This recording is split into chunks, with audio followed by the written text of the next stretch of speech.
du skal lige have den her på. Hvad er det for noget hjernevask? Giver den stråler i min hjerne, eller hvad?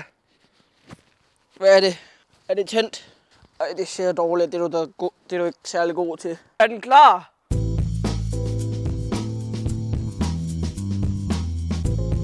Jamen, hej. Jeg hedder Benny Olsen. Jeg er 72 år og ung. Som jeg så på Facebook den anden dag. Det var rigtig sjovt. Og jeg bor ved campingpladsen Nord. Nede sydpå. Altså er det meningen, den sætter stråler ind i hjernen. Jeg kan mærke det. Nå. Til dagligdag så er jeg jo egentlig pensioneret. Men jeg går til banko om tirsdagen kl. 17.45. Og vanlig.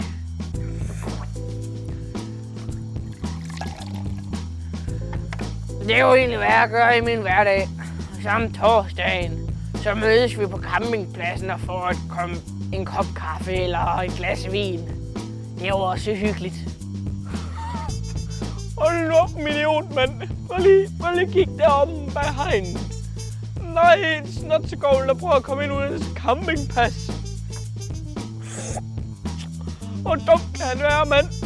Jeg tror, han kan komme ind her uden campingpas. Min yndlingshobby på campingpladsen, eller sådan... Det jeg mest kan lide at gøre på campingpladsen, det er jo nok at drikke noget kaffe. Og ja, spise noget vin og brød nede fra bageren. Det er sgu dejligt. Og så om søndagen, så se håndbold med Gitte. Så råber vi altid, kom så Danmark, og kom så Nord.